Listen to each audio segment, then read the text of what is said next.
Hello student, welcome to my channel. आज हम पढ़ने वाले हैं नए क्लास +2 राजनीतिक विज्ञान इंपॉर्टेंट क्वेश्चन फॉर एग्जाम, अध्याय 9 आपातकालीन प्रावधान।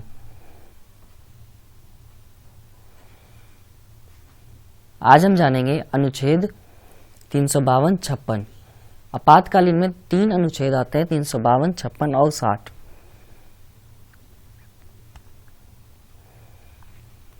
यहाँ पे आपको पास होने के लिए पॉलिटिकल में सिर्फ 5 नंबर वाले क्वेश्चन अटेम्प्ट करने सही से, तो आपकी पासिंग आ जाएगी आराम से।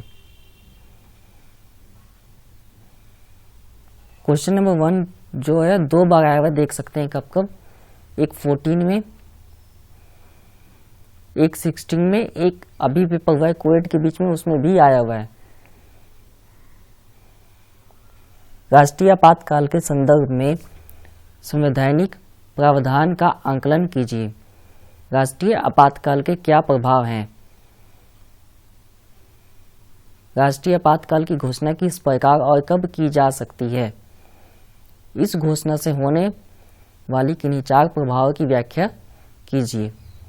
8 नंबर में 16 में आया हुआ है। भारतीय संविधान में राष्ट्रीय आपातकाल लागू करने के का प्रावधान है। पहले तो ये जान लेते हैं आपातकाल होता क्या है। ऐसी विकट परिस्थिति जब देश में बहुत बड़ी समस्या आ जाए या देश की शासन सही से नहीं चले, वो परिस्थिति आपातकाल की ही कहलाती है। और ऐसी परिस्थिति में आपातकाल लगते हैं 352। अगर राष्ट्र में है तो, राज्य में है तो 56 लगेगा। यह प्रावधान अनुच्छेद 352 के अंतर्गत आते हैं। ऐसी घोषणा भारत का राष्ट्रपति कर सकता है यदि वह संतुष्ट हो जाए कि स्थिति बहुत विकट है तथा भारत अथवा उसके किसी भी भाग की सुरक्षा खतरे में है या भारत पे कोई खतरा आने वाला है। अब देख लेते हैं कौन कौन से कारण हैं। पहला कारण होता है युद्ध तथा बाहरी आक्रमण के कारण। देश के अंतर्गत सशक्त विद्रोह के कारण। यह ध्यान रहे कि राष्ट्रपति यह घोषणा ऐसी स्थिति उत्पन्न होने से पहले भी कर सकता है। 44वें संशोधन के अनुसार राष्ट्रपति ऐसी संकटकालीन घोषणा केवल मंत्रिमंडल की लिखित सिफारिश पर हो सकता है। ऐसी संकटकालीन घोषणा की पुष्टि संसद के दोनों सदनों के द्वारा 1 महीने के अंदर होना अनिवार्य है। लिखित सिफारिश चाहिए संसद के दोनों सदन यानी लोकसभा और राज्यसभा, नहीं तो वो घोषणा समाप्त हो जाएगा अगर जो 1 महीने के अंदर अंदर आया नहीं तो। संकटकालीन घोषणा के समय यदि लोकसभा भंग है, अब लोकसभा में 545 मेंबर हैं, तो हमेशा वो मैक्सिमम टाइम साल में 2 महीने जो होते हैं या 1 महीना भंग होता ही होता है। तो अगर भंग है तो ऐसी स्थिति में उसका अधिवेशन नहीं चल रहा है तो इसकी पुष्टि के लिए राज्यसभा द्वारा 1 महीने के अंदर होनी चाहिए।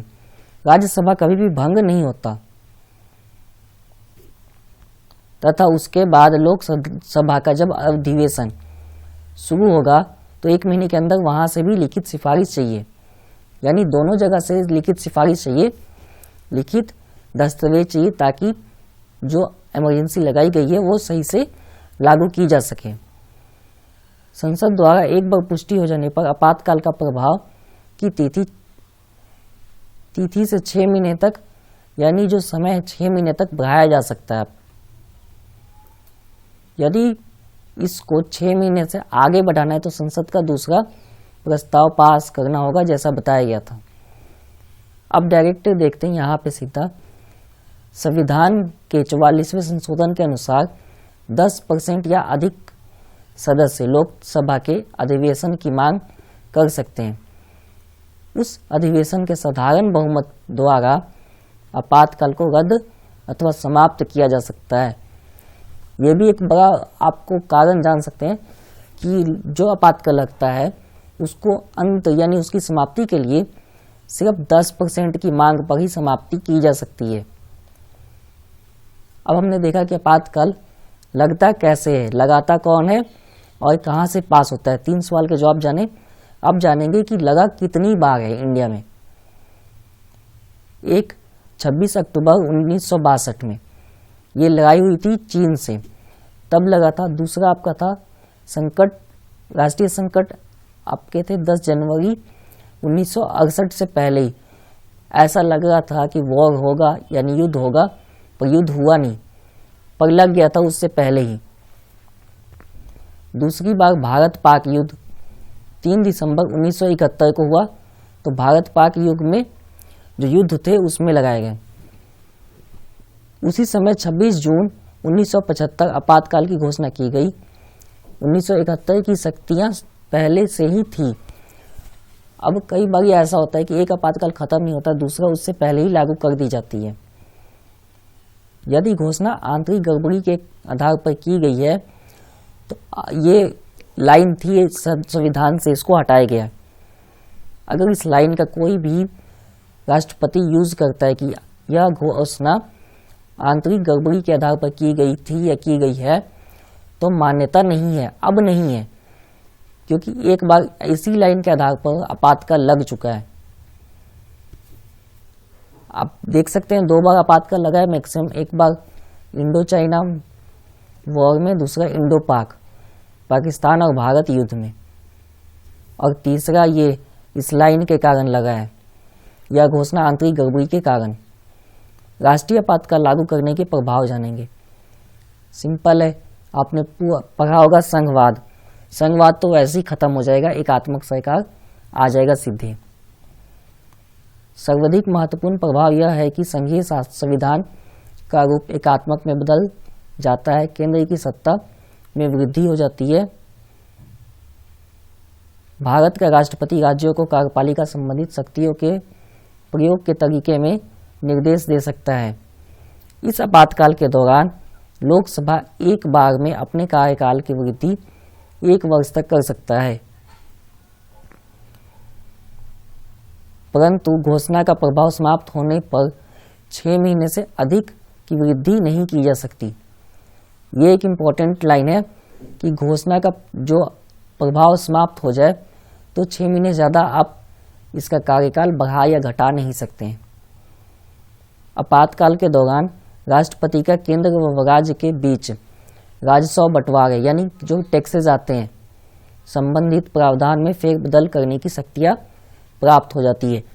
या सीधी भाषा में कहें कि जितना राज्यों में टैक्सेस आएगा डायरेक्ट केंद्र ले लेगा पूरा, और फिर अपने हिसाब से उसको वापस करेगा जितनी नीड है।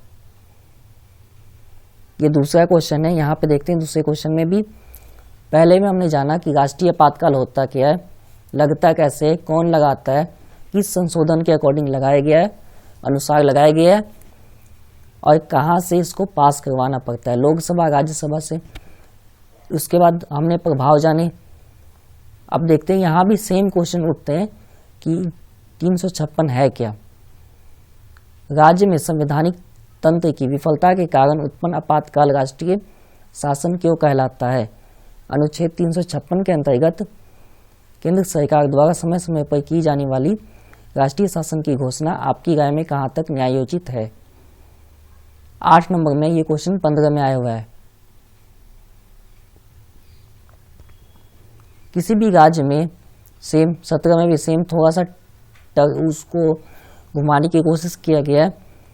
इसमें से क्वेश्चन आते ही हैं 2 साल पे, या फिर ये कह सकते हैं हर साल आते हैं, थोड़ा बहुत चेंजेस होगा।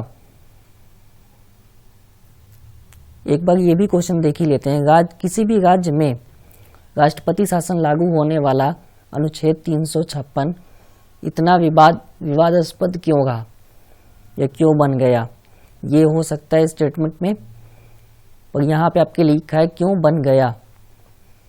केंद्र राज्य संबंध को सुधारने के लिए सरकारिया, ये एक आयोग है, सरकारिया आयोग द्वारा की गई सिफारिशों का परीक्षण कीजिए।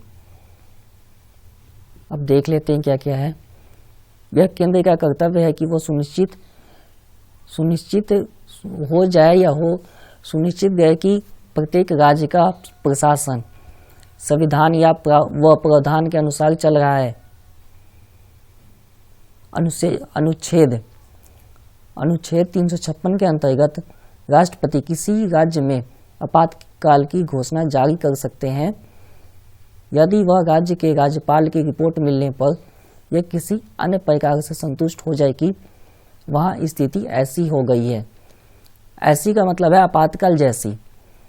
यहाँ पे सीधा नहीं लिख सकते, पॉलिटिकल में कुछ स्टेटमेंट डायरेक्टिव भी लिख सकते हैं ऐसे ही, जिसमें राज्य का प्रशासन विधि पूर्वक नहीं चल रहा या विफल हो गया है। ऐसी स्थिति में राष्ट्रपति द्वारा आपातकाल की घोषणा करके राज्य में संवैधानिक तंत्र की विफलता को रोकने का प्रयास किया जा सकता है। इसे राष्ट्रपति शासन भी कहते हैं।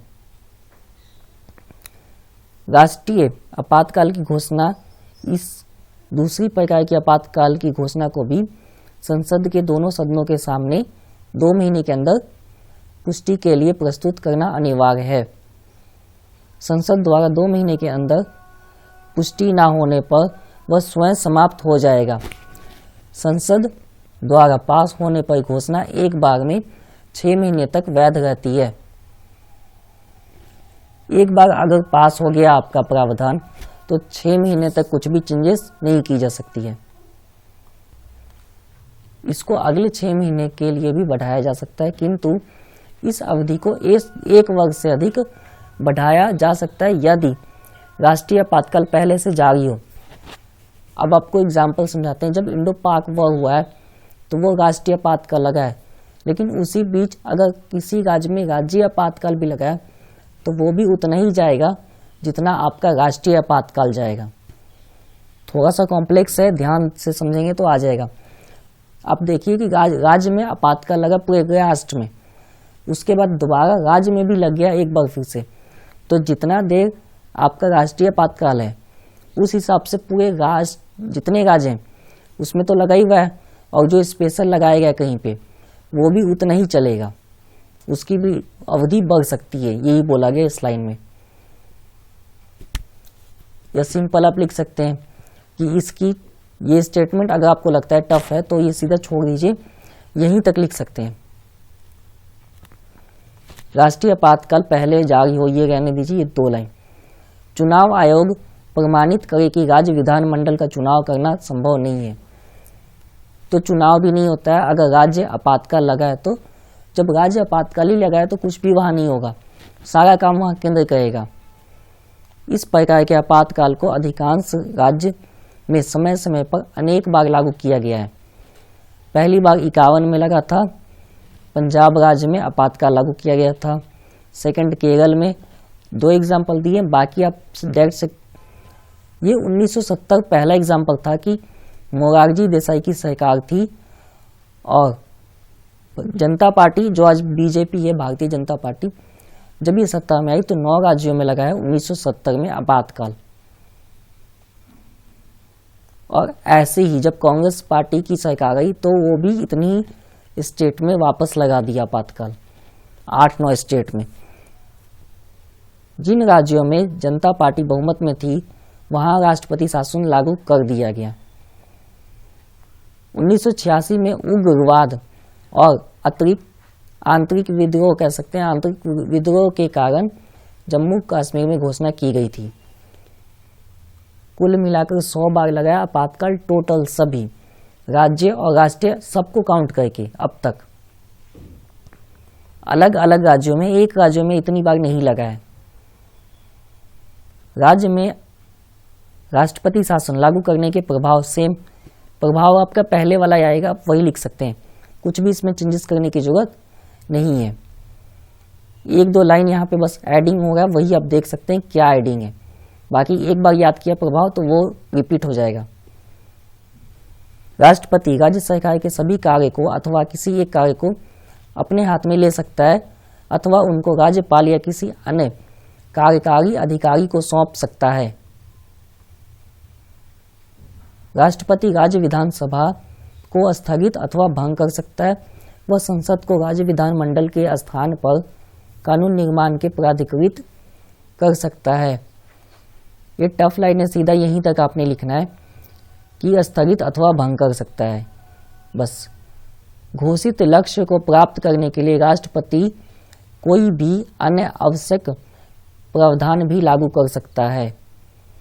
उपरोक्त यानी ऊपर तक हमने जितने तथ्य पढ़े हैं उनको ध्यान में रखते हुए भारतीय संविधान का अनुच्छेद 356 विवादग्रस्त रहा।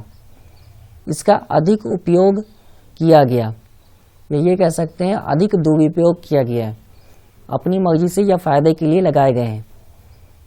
44वें संशोधन में दिए गए सुरक्षात्मक के उपयोग के बावजूद इस प्रावधान का केंद्र सरकार द्वारा दुरुपयोग, जो मैंने बोला अभी दुरुपयोग किए जाने का आरोप लगाया गया है, ये आरोप की जांच की गई।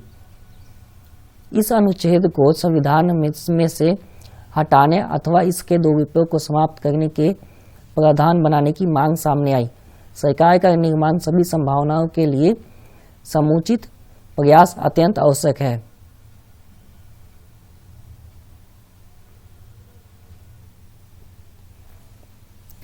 तो बस इतना ही बोला गया। ये जो लाइन लास्ट में आपकी दिखी है ये स्पेशली सरकारिया आयोग के लिए था।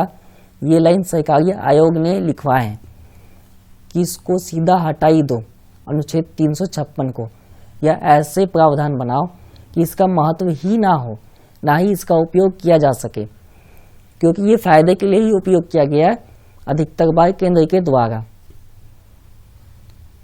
तो क्वेश्चन कंप्लीट है। इजी क्वेश्चन था, 2 क्वेश्चन थे जहाँ पे हमने जाना 352 और 56 अनुच्छेद होते क्या हैं, कब लगते हैं, परिस्थिति क्या है, प्रभाव क्या है, और ऐसे क्वेश्चन 5 और 8 में आते ही आते हैं।